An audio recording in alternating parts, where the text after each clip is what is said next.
kita menyembah Tuhan, mari bersama-sama kita berdoa dan bersepakat. Tuhan Yesus, terima kasih Tuhan Yesus, karena kami hidup oleh karena kemurahan-Mu Tuhan. Kami ada sebagaimana kami ada hari ini Tuhan. Itu semua karena kemurahan dan kebaikan Tuhan. Biarlah pagi hari ini Tuhan kami menyanyi dan memuji akan kebesaran-Mu dalam hidup kami Tuhan. Kami mau bersukacita dan jiwa kami mau bersorak-sorai karena Engkau Tuhan. Bila sepanjang hari ini Tuhan mulut kami penuh dengan pujian akan Engkau Tuhan. Bila segala hormat dan kemuliaan Tuhan betul-betul kami naikkan hanya kepada nama Yesus, nama Tuhan yang besar, nama Tuhan yang ajaib. Terpujilah nama-Mu Tuhan sampai selama-lamanya. Haleluya, haleluya.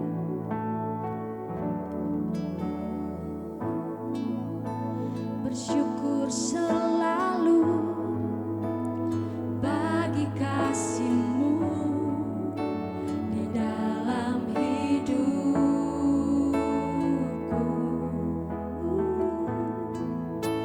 dan takkan ku ragu atas rencana-Mu, amin, untuk masa depanku. Panggil Dia Bapa. Sebagai Bapa yang baik, takkan pernah Kau melupakanku. Sebagai Bapa yang sangat baik, takkan pernah Kau meninggalkanku. Ku kan menari dan bersuka karena-Mu, oh Yesusku, dan ku kan minum air-Mu sebagai rusa rindu. Selalu ku hidup dalam-Mu dan hidup-Mu di dalamku, oh Yesusku. Kau sangat ku cinta,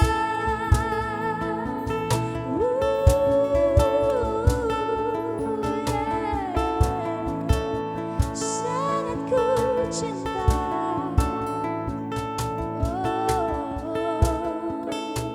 Bersyukur selalu bagi kasih-Mu di dalam hidup. Takkan ku ragu dan takkan ku ragu atas rencana-Mu untuk masa depan. Sebab kami punya yang Bapa yang baik. Sebagai Bapa yang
satu-satunya cinta yang terbesar hanya darimu.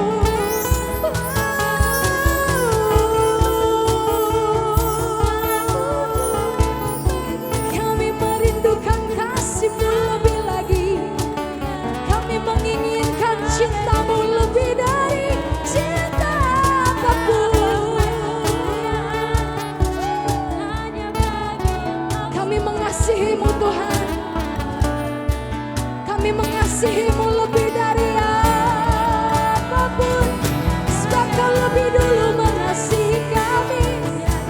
Sebab Kau lebih dulu mencintai kami.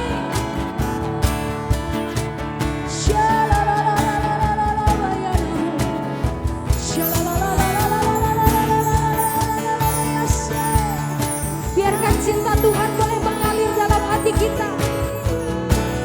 Biarkan cinta Tuhan boleh memenuhi setiap hati kita.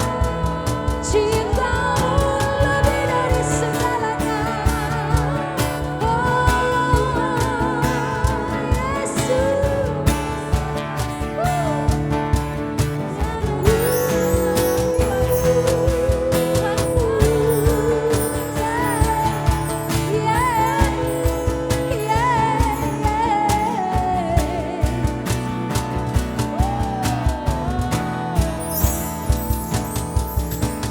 Nyanyi dan bersoraklah bagi Dia, pujian, hormat, kuasa bagi Raja.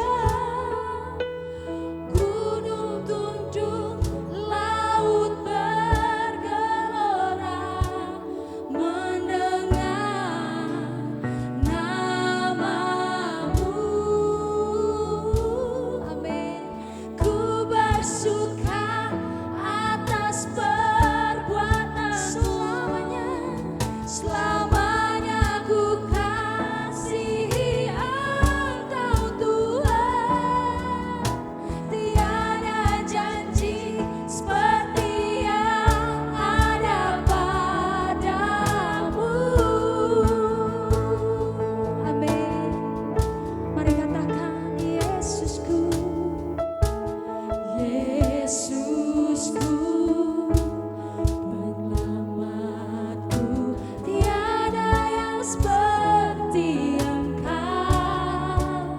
Setiap hari, amin, ku memuji keajaiban kasih. Satu-satunya penghibur, pelindung,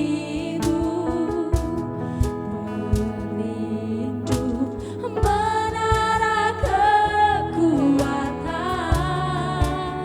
Biarlah semua, amin, yang bernafas tak berhenti menyembah-Mu.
Sukacita di hadapan Tuhan.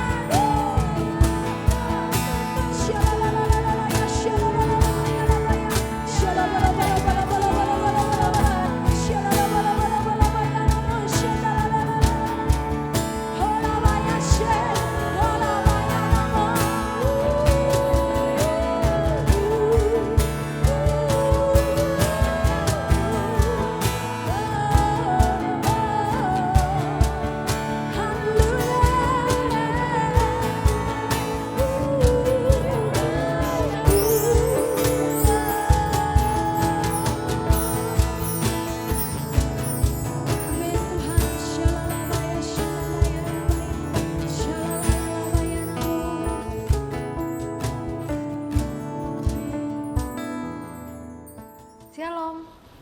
Puji Tuhan, selamat pagi Bapak, Ibu, dan Saudaraku. Pada hari ini, sebelum kita merenungkan firman Tuhan, kita membaca sedikit dari firman Tuhan yang akan menjadi kekuatan di dalam hidup kita. Mari kita berdoa.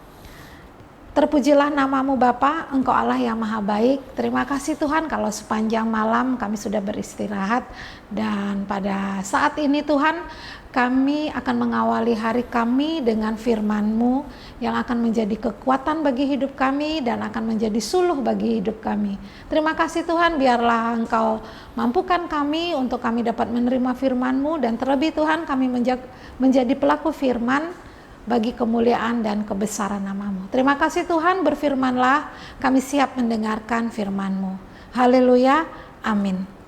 Bapak, Ibu, dan Saudaraku, firman Tuhan yang akan kita baca pada pagi hari ini, saya ambil dari kitab Efesus 6, ayatnya yang ke-13 sampai dengan ayatnya yang ke-15. Efesus 6 ayat 13 sampai 15. Sebab itu, ambillah seluruh perlengkapan senjata Allah, supaya kamu dapat mengadakan perlawanan pada hari yang jahat itu dan tetap berdiri. Sesudah kamu menyelesaikan segala sesuatu. Jadi, berdirilah tegap, berikat pinggangkan kebenaran, dan berbaju sirahkan keadilan.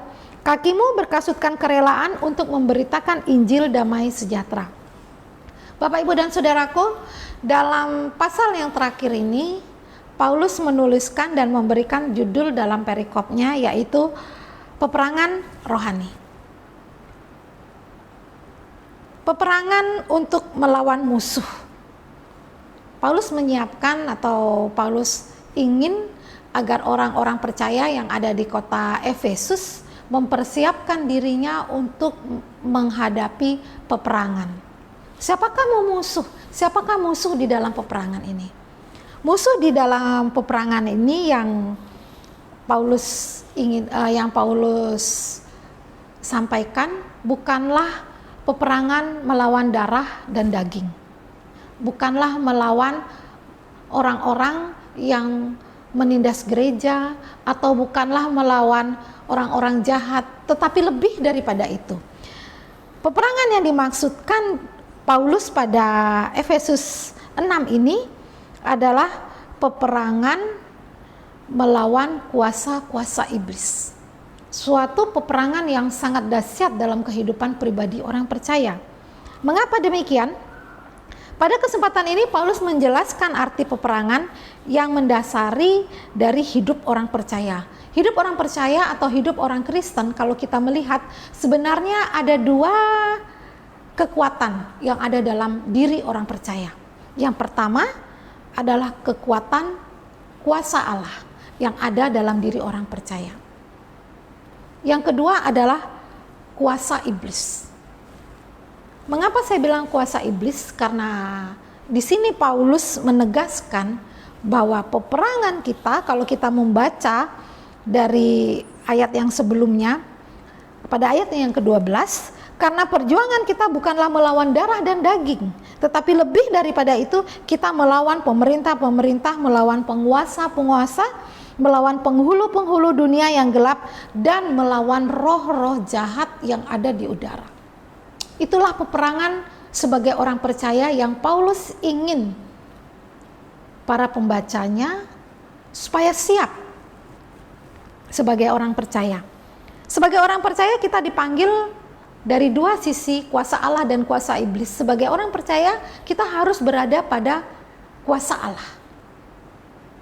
Ada satu pihak yang tidak menyenangi jikalau kita berada dalam kuasa Allah tersebut, yaitu iblis. Dengan berbagai cara, iblis akan menggoda orang-orang percaya. Melalui kehidupan yang hedonisme, ataupun melalui hal-hal kecil. Sehingga melalui kekuasaan, melalui harta, melalui kelemahan-kelemahan orang percaya, disitulah iblis akan masuk. Sebagai contoh, kalau kita melihat keberadaan Adam dan Hawa ketika berada di Taman Eden. Adam dan Hawa menyerah pada kuasa iblis. Terutama Hawa pada saat itu, dia menyerah dengan tipu daya muslihat dari iblis melalui ular. Menyerah. Sehingga apa? Apa yang sudah Allah perintahkan kepada mereka, mereka langgar. Sehingga jatuhlah mereka ke dalam dosa. Jadi kekuatan iblis itu sangat kuat untuk merenggut orang-orang percaya untuk jatuh ke dalam tangannya. Nah, dalam kesempatan ini, dalam ayatnya yang ke-10, kalau kita melihat, Paulus mengingatkan bahwa kita harus kuat di dalam Tuhan dan kuat di dalam kuasa Tuhan. Itu yang Paulus inginkan. Nah, bagaimana caranya kita agar bisa kuat di dalam kuasa Tuhan? Pada ayatnya yang selanjutnya, pada ayat ke-13 sampai dengan ayatnya yang ke-20, di sini Paulus memberikan gambaran sebagai prajurit tentara Romawi.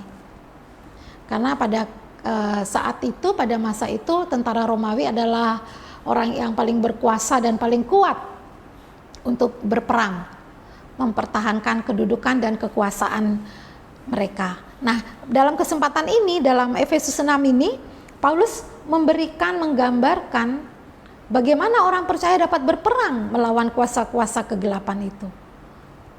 Dengan cara memakai prajurit tentara Romawi.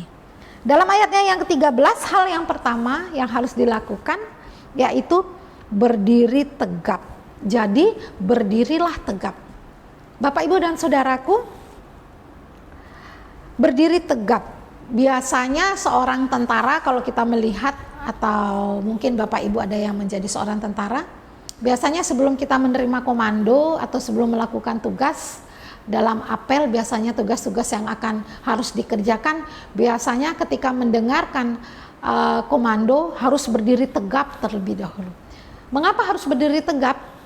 Dalam pengamatan saya, ketika seorang berdiri tegap, informasi, tugas dan tanggung jawab yang diterima itu pasti bisa terlaksanakan dengan baik. Karena apa?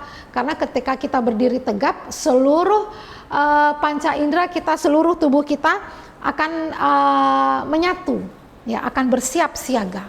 Berdirilah tegap, berikat pinggangkan kebenaran.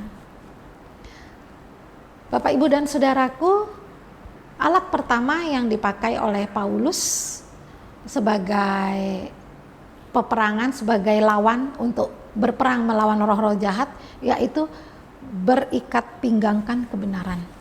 Bapak, Ibu, dan saudaraku, Tentara Romawi itu memakai ikat pinggang. Ikat pinggang itu terbuat dari kulit yang lebarnya antara 5 sampai 15 cm.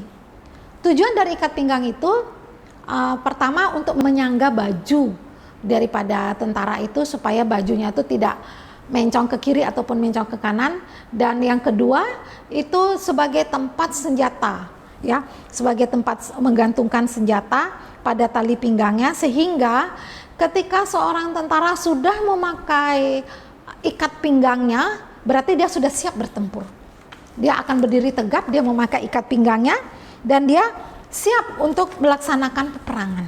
Nah, Paulus menggunakan sabuk prajurit ini untuk menggambarkan sejauh mana kebenaran itu menopang tubuh orang percaya.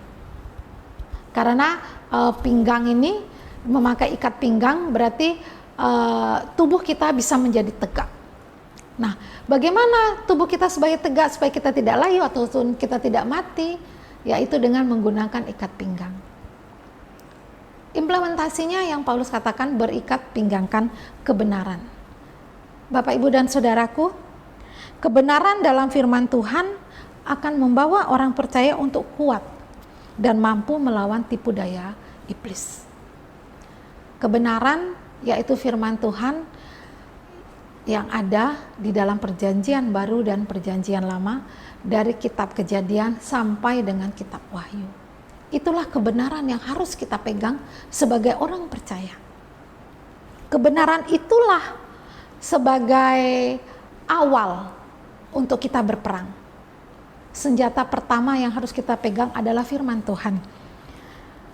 Dalam kehidupan kita sebagai orang percaya, bagaimana kita dapat merenungkan firman Tuhan, bagaimana kita meluangkan waktu kita, memulai hari kita dengan membaca firman Tuhan, kemudian mengakhiri hari kita di malam hari dengan merenungkan kembali firman Tuhan, itu adalah senjata yang ampuh untuk kita melawan kuasa-kuasa kegelapan, untuk kita melawan kuasa-kuasa jahat yang ada di muka bumi ini. Kita sudah membaca, kita sudah merenungkan firman Tuhan. Pada ayat selanjutnya, berbaju sirahkan keadilan. Tentara Romawi memakai baju sirah, baju sirah. Tujuannya baju sirah dipakai itu untuk sebagai tameng. Baju sirah itu ada di dada, menutupi dada tentara Romawi. Ya, menutupi dada tentara Romawi.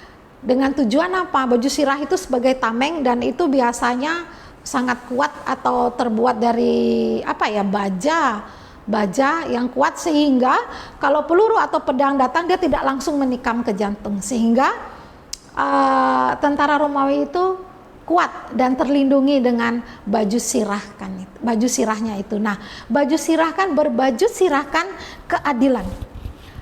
Keadilan yang dimaksud di sini kalau kita membaca dalam bahasa aslinya bukan justice, atau dalam bahasa Inggris bukan justice yang dimaksud. Tetapi lebih daripada itu, berbaju sirahkan keadilan yang dimaksud adalah right theones. Artinya bahwa kita sudah mengetahui kebenaran melalui firman Tuhan. Bagaimana kita sebagai orang percaya dapat hidup sepadan dengan kebenaran itu. Jadi melakukan kebenaran, hidup di dalam kebenaran itu. Itu yang senjata yang kedua. Sehingga kalau kita melihat bahwa, kalau Bapak Ibu bisa memperhatikan bahwa jantung itu adalah hal yang sangat vital di dalam tubuh kita. Kalau jantung itu berhenti, dia akan akan langsung kita meninggal. Tetapi Paulus memakai itu baju sirahkan keadilan. Jadi firman yang sudah ada, yang sudah kita pakai sebagai pinggang kita, kita harus lakukan di dalam kehidupan kita. Kalau kita tidak melakukan, akan mati, akan sia-sialah. Sehingga tubuh kita bisa dikuasai oleh kuasa-kuasa kegelapan atau iblis-iblis yang ada di muka bumi ini. Suatu hal yang sangat, ketika kita membaca, kalau Bapak Ibu membaca ayat ini, saya sangat kagum dan hebat sekali Paulus bisa menginterpretasikan bagaimana prajurit itu, bagaimana dengan kita sebagai orang percaya, peperangan yang akan kita hadapi sebagai orang percaya. Jadi serdadu yang kuat menjadi seorang serdadu yang kuat, menjadi seorang serdadu yang ditakuti. Dia tidak hanya tahu kebenaran, tapi dia bisa melakukan kebenaran itu dalam kehidupannya. Sehingga kebenaran yang dia tahu tidak mati, tapi itu akan bertumbuh dan menjadi kekuatan baru dalam kehidupan orang percaya. Hal selanjutnya pada ayat yang ke-15 yaitu kakimu berkasutkan kerelaan untuk memberitakan Injil. Biasanya banyak orang yang sudah tahu kebenaran itu. Bahkan banyak orang percaya sudah melakukan kebenaran itu. Hidup dalam kebenaran. Paulus ingatkan bahwa kita harus berjalan memberitakan Injil. Apakah pemberitaan Injil hanya tugas dari penginjil? Tidak.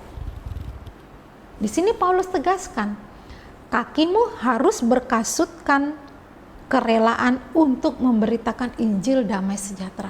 Hal yang menarik adalah dipakai kerelaan. Ada kata-kata kerelaan yang ingin saya garis bawahi dalam kesempatan ini. Kerelaan berarti tidak ada keterpaksaan.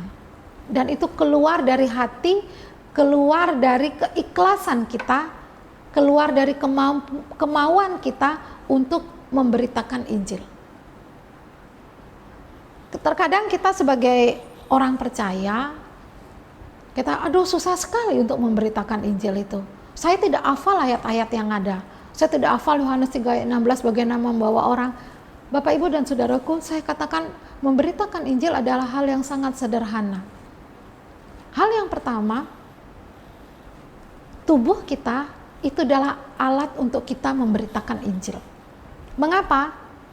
Kehidupan kita yang penuh kasih, kehidupan kita yang penuh dalam keadilan, kehidupan kita yang penuh dengan belas kasihan, kehidupan kita yang penuh dengan kedamaian, kehidupan kita yang penuh dengan kelemah lembutan, itu akan menjadi Injil yang hidup, yang dapat dilihat bagi semua orang. Sehingga orang melihat, wah, dia siapa? Dia anak Tuhan Yesus. Itulah hal pertama yang bisa kita lakukan. Hal yang kedua, kita menceritakan kehidupan kita, mengapa kita bisa menjadi baik itu karena Yesus ada dalam kehidupan kita. Ada kerelaan untuk memberitakan Injil, memberitakan kasut. Dengan kasut kita bisa berjalan. Bapak, Ibu, dan saudaraku, sebagai orang percaya, kita harus meyakini bahwa dengan kita memberitakan Injil, membawa satu orang dan mendengarkan Injil, berarti kita sudah sudah membebaskan tawanan iblis. Kita sudah membebaskan orang, mengajak orang untuk keluar dari kegelapan. Kita mengajak seseorang untuk mendengarkan kabar baik, mengajak seseorang untuk diselamatkan, hidup di dalam terang dan kasih Tuhan Yesus Kristus. Berarti kita sudah menang dari cengkraman iblis. Karena apa? Karena kita sudah membawa seseorang untuk keluar dari tawanan iblis. Karena itu Paulus ingatkan bahwa kasutmu, kakimu berkasutkan kerelaan untuk memberitakan Injil. Kita boleh menjadi seorang pengkhotbah yang hebat, kita boleh menjadi seorang teologi yang hebat, tapi sudahkah kita memberitakan Injil? Kesederhanaan kita, bisakah kita memberitakan Injil? Bisa. Dengan menceritakan kesaksian hidup kita, dengan kata-kata kita, kita dapat membawa orang keluar dari kegelapan. Kita dapat membebaskan tawanan itu dari kuasa kegelapan. Dengan apa? Dengan hidup kita. Hidup yang benar, berpadanan dengan kebenaran, hidup menjalankan kebenaran itu. Disitulah kita akan mampu memberitakan Injil. Bapak, Ibu, dan saudaraku, di masa-masa sulit seperti ini, bisakah kita melakukan itu? Itu sangat pas. Masa-masa seperti ini adalah masa yang sangat cocok dan masa-masa yang pas untuk kita berkasutkan kerelaan untuk memberitakan Injil. Di mana pada masa-masa saat ini begitu banyak saudara-saudara kita yang terpuruk, begitu banyak saudara-saudara kita yang mengalami kekecewaan, mengalami hal-hal yang tidak menyenangkan. Disitulah kita harus hadir.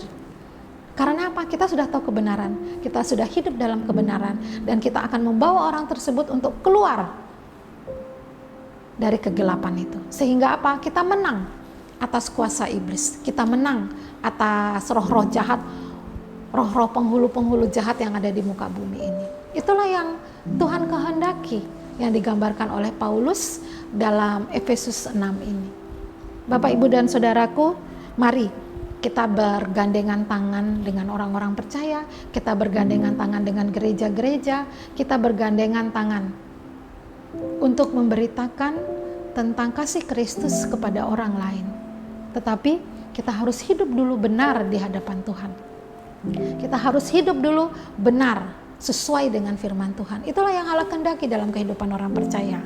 Mustahil bagi kita untuk membawa orang percaya kepada Kristus. Tapi ketika Tuhan kita percayakan itu kepada kita, mari kita kerjakan keselamatan itu.